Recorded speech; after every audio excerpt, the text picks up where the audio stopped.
Now, there was a video of you in London where I guess a bunch of male fans got a little overly in your space.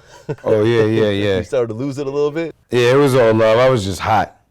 I was hot and I need my space, man. I'm a short guy, man. I need space. I'm short, but I need my space. What exactly happened though? Like what made you upset? Too touchy, man. I don't like being touched and too touchy and too pushy and just too touchy. And then somebody I think tried to steal like a shirt out of my pocket or some shit like that. Like try to snatch a T-shirt or something stupid. I don't even exactly remember, but it was something that annoyed the shit out of me. Like I've heard fans, tell stories where fans have told y'all that they're ready to kill someone. Just say the word, like that type of shit. Yeah, we get a lot of that. I get a lot of that. I tell people, nah, no thank you. I appreciate that though. It's all love. I say that a lot. What do you think was your craziest fan experience when you look back upon your years of rapping? I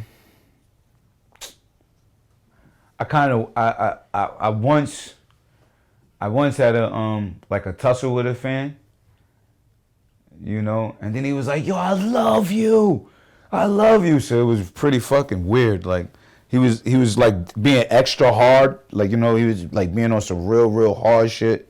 Then like we had a light scuffle, and then during the scuffle he was like, "Yo, I love you, man. I'm D Block. I love y'all." So it was kind of crazy. And y'all actually fought? Yeah, light scuffle. I wouldn't call it a fight. We had a light scuffle. But he was still a fan at the end of the scuffle. Yeah, it was his fault though. He was being overbearing and very aggressive, and having to, it was crazy. This is years ago, and when you ask somebody chill, then you know how that go. Sometimes when you don't got security, you got to go through a little shit here and there, But most of the time we pretty cool and get through everywhere pretty cool. There'd be a lot of dudes who pull out their straps and be like, "Yo, I'll get somebody if you want." They be ready to do whatever, but we always tell them like, put it away. We good, thank you. We would appreciate that. That's all love. You know what I mean? Well, I think you guys mentioned, I forgot who it was, but you guys mentioned that you don't like to have your, if you do have security, and a lot of times you don't, but when you do have security, you don't like the security to push the fans away. You actually like to be accessible to the like fans. when we do a show, we don't, like sometimes you go to a show and there's just security and there's nothing you could do about it. I definitely don't like when security pushes the fans away or tell them to get away. Like one, I'm a grown man.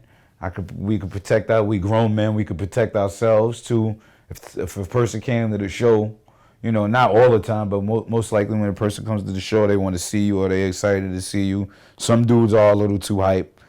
Some chicks are a little too hype. But for the most part, when you conduct yourself and you give them the love or the little attention, they kind of bring it down and you could tell them to chill or whatever. But sometimes people just be excited to see a person I still love seeing the forefathers of rap. I still get excited when I see, Cool G, Rakim, KRS, Chuck, EPMD, any of them, it's still like, oh shit, when I see them, but you just know how to stay cool. But so I understand a fan coming from a point like, oh shit, when you listen to somebody and you love this shit, you smoking to it, you in the whip, you went to school with it, you studied to it, you did whatever the fuck you did, you sort of feel a kind of emotional connection. So you gotta understand that about the fans, and then sometimes they high and drunk.